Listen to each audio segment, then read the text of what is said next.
Hello, my name is Gabby and welcome back to my channel, or if you're new here then welcome to my channel, and today's video is part 2 of my Avatar The Last Pageturner Readathon reading vlog, which I will leave part 1 of this vlog up in a card up around here and then also down in the description below as well. So if you don't know, this is a readathon created and hosted by Kevs, Kai, Ben, and Ben. It's a readathon that's based around Avatar The Last Airbender and then also Legend of Korra. I haven't mentioned Legend of Korra yet during this whole thing because I haven't seen it yet, so I keep forgetting about it, but it is part of this. So the first thing that I want to do in this vlog is just like go over my TBR again and just like a refresher. I ended up doing the earthbending prompts, and for the prompt that said read a book with Green and Brown on the cover, I'm reading The Rise of Kyoshi. I'm not too far into this yet. I'm only like 37 pages. I'm enjoying the world, but that's something that I already knew since this is Avatar The Last Airbender base. I'm also just enjoying getting to know the characters a little more. Kyoshi's been somebody that I've always wanted to get to know a little better. She's just somebody that I've always had an interest in ever since I watched this show, so when I saw she had like her own origin story series here, I knew I had to read it eventually, and I thought this readathon would just be a perfect time. I honestly do think I might be in a little bit of a reading slump right now, but I have 4 days to get this done, and I'm really looking forward to continuing with it, and hopefully my slump just doesn't mess that up.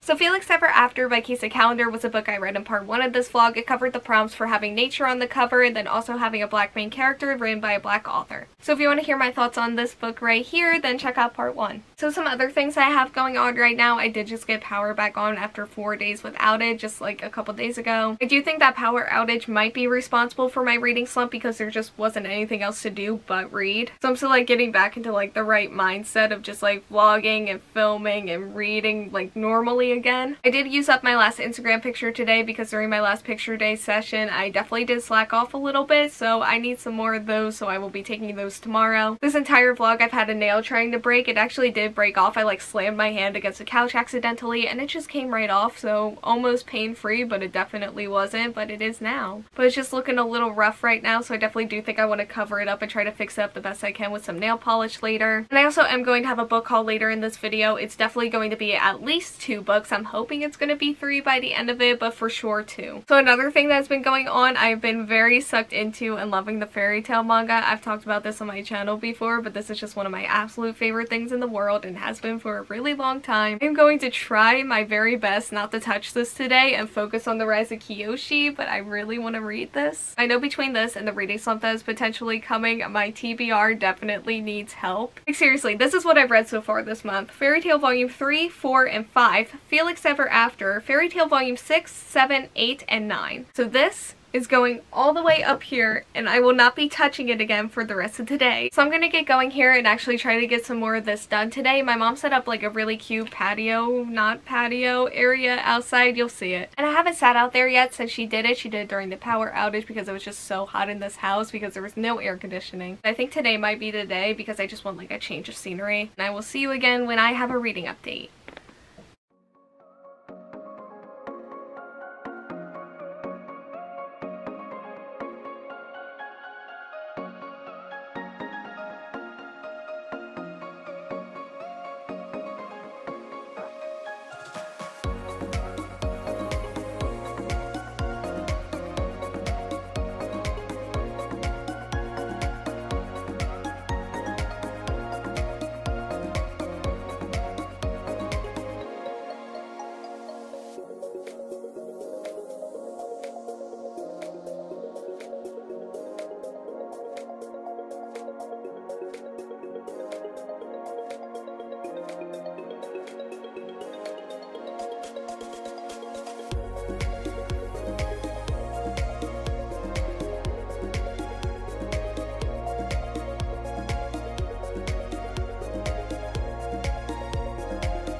Okay, hi, we are here on the 14th. That is the final day of the readathon. So I haven't vlogged the past couple days because the first day I didn't vlog. I was waiting for a book to come in that was supposed to come in, but it didn't end up coming in until the next day. So I ended up trying to film the smaller book haul for this video. It was like 10:30 at night. The footage is not usable. The lighting is bad and I just sound way too tired. As for the book haul, we do have 4 books here to talk about, and I'm just going to be going in alphabetical order. And the first book is A Song Below Water by Bethany C. Morrow. So this follows our main character who is forced to keep her siren identity a secret in a society that wants to keep sirens under lock and key. However, everything changes after a siren murder trial and after our main character's favorite internet fashion icon reveals herself to be a siren. Secrets from our main character's best friend's past come back to haunt her, and our main character accidentally uses her siren voice during a police stop. All these tensions combine to show that there are no secrets that are safe anymore, and neither will our main character's hometown be. So this does sound like an urban fantasy, which I do usually have trouble getting excited for. In my defense, I didn't know this was an urban fantasy going in. I literally just saw a pretty cover, then I looked at the synopsis and saw the word siren and just went, add to cart. That being said, the more contemporary aspects of this do sound really cool, and I am looking forward to seeing how everything like mixes together. I still am really looking forward to reading this, and I also haven't read too many books that like deal with like sirens, so that should be interesting too. So next we have Star Daughter by Shveta Thakrar. So this is based on Hindu mythology, and it follows our main character who is the daughter of a star and immortal, and she has to keep this a secret. One day an accidental burst of her star fire ends up putting her human father in the hospital, and she has to turn to the stars to help heal him. This takes her to the celestial courts where she has to compete as her family's champion in a competition where the winner becomes the next ruling house of the heavens, or else she can never return to Earth. So I just talked about this book in an August new releases video, so I'll keep this one short. Things about the stars and just all things celestial I do have a weakness for, and this cover just came in shiny gold and it just looks so stunning. Like, look at this spine. Like, that's not gonna match anything on my shelves, but I still love it. I just love everything that this plot could possibly bring, and I just love gold covers so much, so I am very excited that this came in. So next we have The Beautiful by Renée Ahdieh. This takes place in 1872 New Orleans that is ruled by the dead. However, for our main character, New Orleans is her place of refuge as she is taken in by the convent there. She soon becomes invested in the New Orleans glitzy underworld, where she catches the eye of the group's leader. When a body from one of the girls in the convent turns up dead in the underground's lair, our main character battles the shame of her own secret, but also the attraction she feels toward the group's leader. Her bodies start getting discovered, and our main character is sure she is next, so she takes it into her own hands to find the killer. However, what she ends up finding is an age-old feud between the darkest creatures of the underworld instead. I have either owned or read or loved every book that Goodreads put in the related section of this book. It reminds me of 2 things specifically: Serpent and Dove, which I just love and obsess over, and then also The Diviners, which I didn't end up loving so much at all. I do have a really good feeling about this book, and I have heard some things that made me feel like, I don't know about that, but hopefully it doesn't let me down. And then finally we have This Is My America by Kim Johnson. This follows our main character Tracy as she is writing letters to an organization that could help her innocent father get off a death row. And while this is all going on, her brother is also arrested after being accused of killing a white female. Tracy then begins to investigate what really happened between her brother and that girl. And then she also begins to uncover her state's racist history and how it is still all very relevant today. So this was one of my most anticipated releases of the year. It was a late July release and it came in towards the beginning of part 1 of this vlog. It is a book that is just doing insanely well rating wise, and I am just so excited to see that. I have another one of my most anticipated releases of the year right now falling very flat for me, so it's good to feel confidence again. All the books in this haul have gorgeous covers, but this one specifically I've just loved for so long now, so I'm just so excited to finally see it in a physical copy and just hold it in my hands. I'm 143 pages in. Today's the last day of the readathon and I have 300 pages left. I'm going to be doing my absolute very best to finish this today, but I am in a reading slump and it has been pretty difficult to get through this. Not because of anything the book is doing itself, but just because of where I'm at. So as for my thoughts, at the beginning of this book I was enjoying it. I enjoyed being back in the world, and then it got a little sketchy. Like, I didn't really enjoy what I was reading. I don't know if that's a reading slump. It possibly could be. And then as for where I'm at now, I am really enjoying it. It seems like the plot picked up to where I thought it was going to go. So a concern that I did have going into this book that I didn't want to like speak out into the world because I just didn't really want to think about it. But I was very concerned about my ability to enjoy this without like the original Avatar: The Last Airbender main characters, which is also part of the reason why I haven't watched Legend of Korra yet, by the way. I have a lot of reading to do today. I don't want to fail this readathon, but I definitely do think it's a possibility. I might have said this before, but this vlog isn't going to end until I do get this book done. Whether I end up failing the readathon or not, that's the question we're going to find out today. So something that is working in my favor is that this vlog isn't going up till Monday, so I do have all weekend to film a review, so it's not like I'm going to be cramming it in tonight. It is currently 12 o'clock. I'm going to go get reading now, and I will see you when I have an update.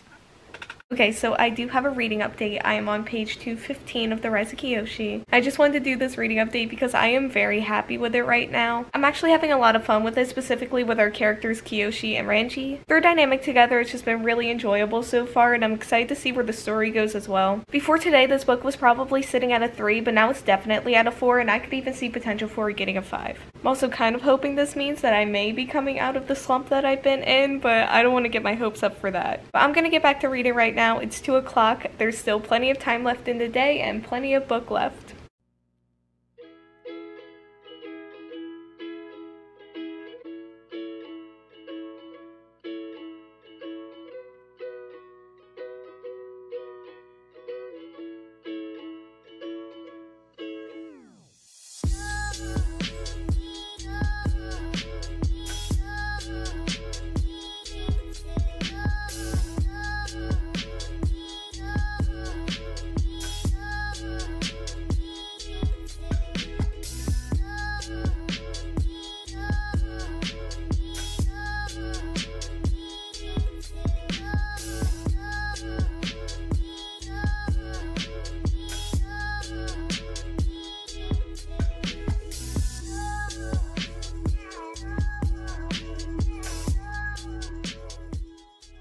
Alright, hi. It is now the 16th, and as you probably saw, I finished The Rise of Kyoshi late Friday night. And then after that, what I did the next day was I just took the day off to just like relax and paint my nails. But this vlog is going up tomorrow, so it is now going to be spoiler-free review time for The Rise of Kyoshi. So once again, this is based upon Avatar: The Last Airbender, and it's like an origin story for Avatar Kyoshi. And I read this book for the Read a Book with Green and Brown on the cover for the Earthbending prompts, which was the last prompt in that category that I needed to cover. My odds at completing this readathon were bleak there for a second, but I did finish what I set out to do here. So let's start with the characters. There's 2 specifically that I want to talk about, Kyoshi and Renée. So I talked about this a little bit before, but I did end up loving both of them, and I really enjoyed their dynamic together. And whenever I saw them in scenes together, I thought that this was where the story really excelled. Kyoshi in particular is somebody that I always had a lot of interest in. Suki is one of my favorite Avatar: The Last Airbender characters, and I've always found the Kyoshi warriors to be really enjoyable. And I definitely do not think that this book dropped the ball on Kyoshi's character, like at all. I really enjoyed following her journey here. As for Renée, she's definitely my favorite new character that they introduced in this book, and I really enjoyed getting to know her throughout this. So let's talk about the story next. I was in a massive reading slump while reading this, and I still am. I did think that this book was helping for like a second, but literally as soon as I said it in this vlog, it stopped. So I guess I really jinxed myself on that one. For a lot of the story, I just really struggled with it. I do think that all of the praise is well deserved, but because of my reading slump, I just felt a huge disconnect to it. Now what I will say is that I do think that this book keeps the heart of the original series alive, which one of my concerns going into this was I wasn't sure how I was going to do with this book without the original Avatar: The Last Airbender characters in it. And although this book did end up making me miss them, it didn't negatively affect my reading at all because the new characters really held their own. The story was fun, it had little references to Avatar: The Last Airbender in it, and those were all just really funny, and I just love seeing those parts. So if you are worried, like I was, that this book wouldn't hold up to the original series or do like a disservice to it in any way, I do not think that that is going to be an issue in here. So praise for that aside, the disconnect that I felt for the overall plot of the story was really strong, and then there were just parts that really dragged and that I really ended up struggling through. And I can already tell that that is all thanks to my reading slump. Like I can look at what's happening on the page and go, if I wasn't in this slump, I would probably really enjoy what's happening. And I'm honestly considering rereading this one when I'm not in so big of a slump because I do really think I missed out here. And also the ending of this book I thought was really fantastic, and I just wish I didn't feel so disconnected to the story so I could appreciate it more. As for the setting, I knew going in that I was going to love the world, and this book definitely reinforced that. It honestly just made me want to rewatch the original series again, even though I should probably watch Legend of Korra first because I still haven't watched that, but we'll see. I'm still a little nervous about that one, but I do want to give it a chance eventually. So this book for me right now is probably a 4-star, because from a certain standpoint I can definitely see where all of the praise comes from. And I do think that all of that praise is so well deserved, but because of the circumstances, the enjoyment levels through certain parts of this were just very down. I do plan on reading the sequel eventually. There's a lot to enjoy here, and there's a lot that I have enjoyed here. But I just really hope that one day I can enjoy all of it and give it 5 stars, but for now it's a 4. Okay, so that's going to be where I end this vlog off. I have a lot of editing to do today and also a lot of videos that I'm excited about to prepare for. So with that, thank you all so much for watching. Like, comment, subscribe, hit the bell, and answer the question that'll be around here